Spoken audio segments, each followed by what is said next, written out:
आप लोग भी काफ़ी मुश्किल से यहाँ तक आए होंगे, मैं जानता हूँ। काफ़ी मिनिस्टर यहाँ के फराज हकीम भी बोलते हैं कि हम इसको मिनी पाकिस्तान समझते हैं, पर हम जैसे जब तक भारतीय हैं तब तक ना बांग्लादेश ना पाकिस्तान बनने देंगे। हम लोग मोदी जी से मिलकर आज बहुत प्रसन्न। आम ज़बान में जानते हैं कि लोहा लोहा को काटता है, तो हम लोग जैसे मुसलमान जब तक रहेंगे इस जगह को कभी मिनी पाकिस्तान बनने देंगे। एक बार जोर से बोलिए भारत माता की। बोला जाएगा कि ये भी हिंदू ही लड़का होगा, क्योंकि मैं एक सिल्वर ब्रेसलेट पहनता हूँ, तो वो सिल्वर ब्रेसलेट में टाइगर है।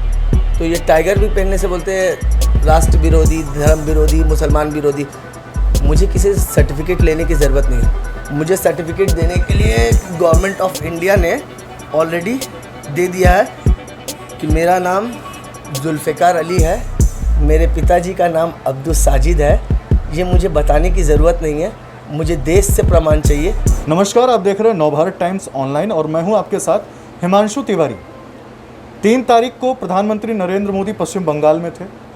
उस दिन एक तस्वीर बहुत वायरल हुई, तस्वीर जिसमें प्रधानमंत्री नरेंद्र मोदी एक युवक से मुलाकात कर रहे हैं। वो मुलाकात ममता बनर्जी के लिए टेंशन का सबब भी बन गई। वो पूरी मुलाकात क्या थी, वो युवक कौन था, उस युवक का नाम है जुल्फ़िकार अली। जुल्फ़ी हमारे साथ मौजूद हैं, उनसे हम जानेंगे उस रोज़ का पूरा किस्सा। तो जुल्फ़ी भाई, पहले तो आपका स्वागत है एनबीटी ऑनलाइन पर।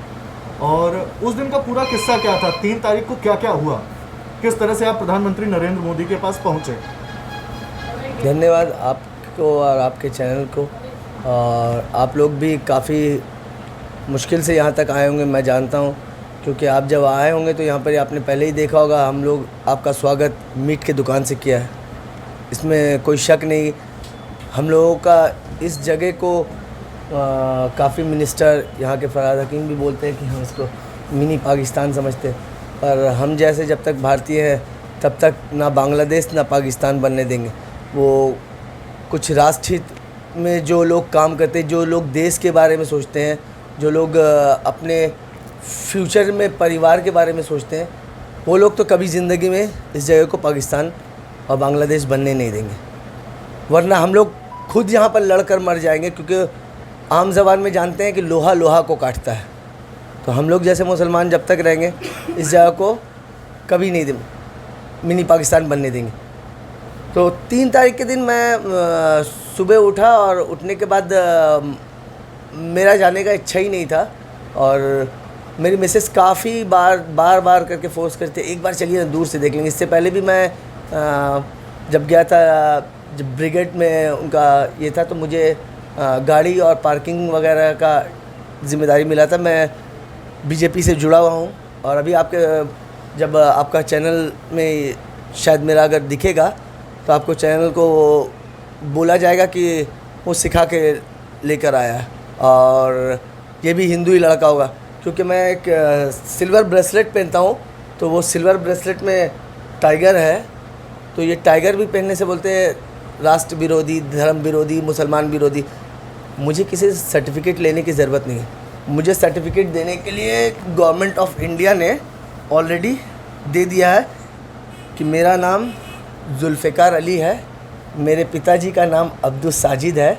ये मुझे बताने की ज़रूरत नहीं है, मुझे देश से प्रमाण चाहिए, न कि किसी मुसलमान मौलाना से।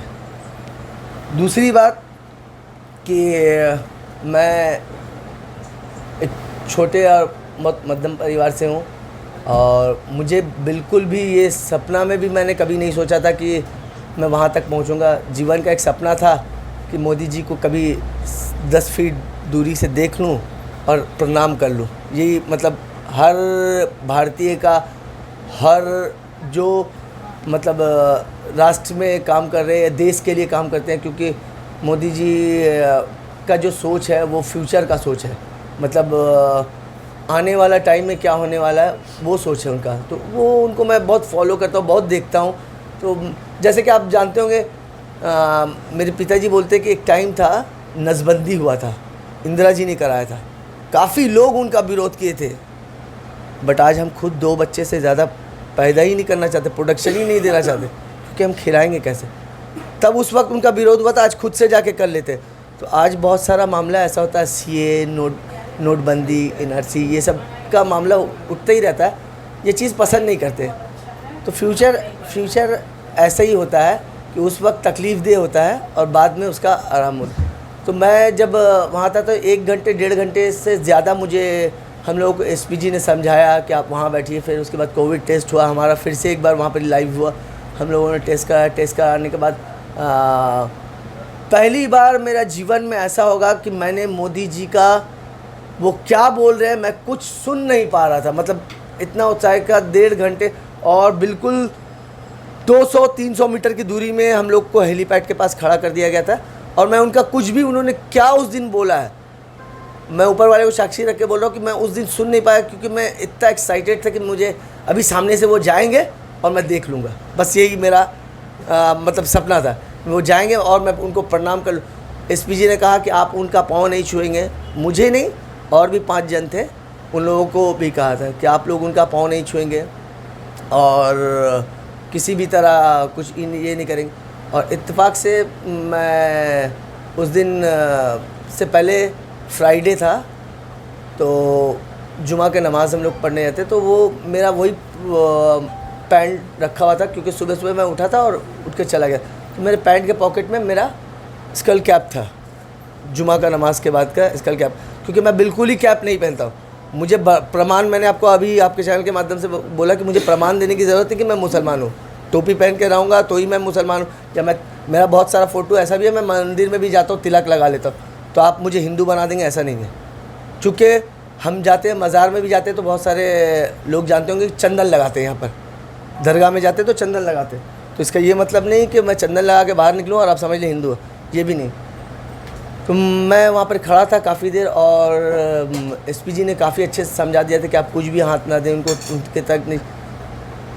वो पहला व्यक्ति मुझे एक मिला था, उनका नाम है मेघनाथ पोद्दार। उन्होंने बोला कि स्कल कैप, वो तो हिंदू है, बोला कि आप स्कल कैप पहन लीजिए, टोपी। मैंने बोला क्यों? बोले अच्छे दिखेंगे। तो सोचिए एक हिंदू के मन में इतना प्रेम है कि वो मुझे बोल रहा है, ना जय श्री राम बोलने बोल रहा है, ना हिंदू बनने बोल रहा है, ना कुछ और बोल रहा है। वो बोल रहा है आप स्कल कैप पहन लीजिए क्योंकि आप मुसलमान हैं, अपने आप को प्रमाण करिए। ये भारतीय होने का प्रमाण है कि यहाँ पर इस तरह के लोग रहते हैं जो अच्छा सोच रखते हैं। अब बुरा सोच रखने वाले तो बहुत सारे हैं कि आप लोग सिखा के आए, पढ़ा के आए, आप लोगों को बहुत कुछ मिलता होगा, देता होगा। यही मिलता है कि खुशी मिलती है, यही मिलता है कि हम गुलाम नहीं। आप बताइए 3 शब्द में भारत का नाम लिया जाता है, चौथा अगर आप बता देंगे तो मुझे भी सुन के खुशी होगी। एक नाम है हिंदुस्तान, मतलब हिंदू का स्थान था यहाँ पर और हिंदू लोग थे काफ़ी पूर्व से। दूसरा नाम है भारत। भरत नाम उस वक्त पड़ा था, श्री रामचंद्र जी का भाई का नाम भरत था। तीसरा और एक नाम है, हम लोग जानते हैं बहुत अच्छे से, वो नाम है इंडिया, जो अंग्रेज़ देकर गए। ये तीनों में से अगर कोई भी नाम आप बोलते हैं तो आप बताइए कौन सा नाम। अब मुसलमान बोलेंगे हम इंडिया बोलेंगे, भारत नहीं बोलेंगे। तो अंग्रेज़ का दिया हुआ नाम आप बोलना पसंद करेंगे, जो राष्ट्र का नाम है, देश का नाम, वो आप नहीं बोलना पसंद। आप क्या इस्लामिस्तान इसको बनाना चाहते हैं, नाम इसका भी परिवर्तन हो जाए। मैं बोल रहा हूँ जैसा चल रहा है देश बहुत अच्छा चल रहा है। मुझे पूरा भरोसा है कि 1 इंच, 1 टुकड़ा हिंदुस्तान का इधर से उधर नहीं होगा, एक आदमी परेशान नहीं होगा। खासकर हिंदुस्तान के मुसलमान सबसे ज़्यादा सेफ रहेंगे, सबसे ज़्यादा आराम से रहेंगे। जिस दिन अगर आप लोग या कुछ और भी लोग बोलेंगे कि हिंदू राष्ट्र बन जाएगा, हिंदू राष्ट्र बन जाएगा तो क्या, अच्छा ये आप बताइए अगर पाकिस्तान मुस्लिम कंट्री या मुस्लिम राष्ट्र वहाँ पर ही है तो क्या वहाँ पर के हिंदू लोगों को मारते हैं, जुल्म करते हैं? अगर जुल्म करते तब मुसलमान अच्छा है। वहाँ के मुसलमान अगर मारते हैं हिंदुओं को तो बहुत अच्छा बात है, ऐसा करना चाहिए, ऐसा हमारे इस्लाम में है। बिल्कुल ऐसा नहीं है। अगर यहाँ पर वैसे हमारे साथ कोई करने लगे तो क्या वो अच्छा होगा? तो मोदी जी ने जब गाड़ी आ रही थी उनके पीछे से, तो मैं खड़ा था, मैं बार बार पीछे मुड़कर देख रहा था, तो मुझे एसपीजी ने कहा था कि आप टायर के सीध में रहें, जिस तरफ मतलब हेलीपैड का टायर है उस तरफ आप अपना फेस रखें, आप मुड़े मत। हम लोग वैसे ही करके थे और चुपचाप खड़े थे। 6 जन थे, मेरे बाद और 5 जन थे, मतलब मेरे बाद और 4 जन थे, एक मुझसे पहले थे। तो मोदी जी गाड़ी से उतरे और मैंने बहुत फ़ख्र से, बहुत गर्व से सभी हाथ जोड़ कर थे, पर मैंने ऐसे हैट्स ऑफ किया था, अगर वो वीडियो आप लोगों के पास नहीं होगा, और मैंने ऐसे सलाम दिया था और मोदी जी ने भी वहाँ से वैसे ही सलाम दिया था उतरते ही साथ। मैं बहुत अच्छे से मुझे याद है क्योंकि ऐसे ही उन्होंने सलाम दिया था और शायद उनका नज़र मुझ पर उसी वक्त पड़ गया था जिस वक्त मैं गाड़ी से वो उतरे थे, क्योंकि सभी हाथ जोड़ कर थे और मैं सलाम मार रहा था उनको। तो उन्होंने भी जवाब सलूट के तौर पे ही दिया था। तो वहाँ से उतरने के बाद पहले व्यक्ति से उन्होंने कुछ पूछा, पता नहीं क्या पूछा। दूसरे व्यक्ति मैं था, मुझसे पूछा कि आपका नाम क्या है। तो हेलीकॉप्टर साउंड हो रहा था, तो मैंने बोला कि मेरा नाम जुल्फ़िकार अली है। तो उनको सुनाई दिया या प्रॉपर्ली नहीं सुनाई दिया, तो करीब वो आए, तो बोला कि मैंने बोला मेरा नाम जुल्फ़िकार अली है। तो जब वो ये बात सुन लिया कि वो कंफर्म हो गए कि ये लड़का मुसलमान है, तो उन्होंने मेरे कंधे पे हाथ रखा इस तरह और कहा कि आप क्या बनना चाहते हैं, क्या करना चाहते हैं। तो मैंने कहा कि मेरा जीवन में कोई ऐसा सपना नहीं है, मैं काउंसलर नहीं बनना चाहता, मैं एमएलए नहीं बनना चाहता, मैं एमपी भी नहीं बनना चाहता, मैं बस देश हित में, राष्ट्र हित में काम करता। और वो करीब आके मेरे मुंह से मुंह बिल्कुल 1-2 मीटर की दूरी होगी और वो मेरे मुंह से मुंह करीब आके बोले और आपका कोई सपना और कोई बात। तो मैंने बोला कि एक इच्छा है इसमें मेरा। तो बोला हाँ कहिए। तो मैंने बोला कि जीवन में मेरा ना आपके साथ एक फ़ोटो उठाने का सपना। तो हम लोगों के पास मोबाइल थी और सब स्विच ऑफ था, तो मैं अपने पॉकेट में हाथ इस तरह दिया था कि मैं निकाल के सेल्फ़ी एक ले लूँगा और वही दिखाऊंगा कि देखिए मैंने मोदी जी से मुलाकात की। तो ऐसा होने का उन्होंने मौका ही नहीं दिया। वो मतलब प्राइम मिनिस्टर की तरफ से जो प्रेस वाले रहते हैं उन लोगों को उन्होंने इशारा किया और मैं उनको ही देख रहा था। तो वो मुझे 3 बार बोला, मुझे बहुत अच्छे, क्योंकि वो बार बार इशारा कर रहे थे ऐसे, और मैं उनको ही मतलब देखने में मतलब ऐसे कि भगवान मेरे सामने खड़ा है और मतलब मेरा ज़बान से कुछ बात ही नहीं निकल रहा। तो वो बोले आप देखिए सामने देखिए, आप देखिए सामने देखिए। मतलब मैंने बोला हाँ। तो वो बोले आप सामने देखिए। तो वीडियोग्राफी हो रहा था, फ़ोटोज़ हो रहा था। फिर होने के बाद मैंने ये क्या बोले आपसे जल्द मुलाकात होगी। ये लास्ट सेंटेंस उनका था कि आपसे फिर जल्द मुलाकात होगी।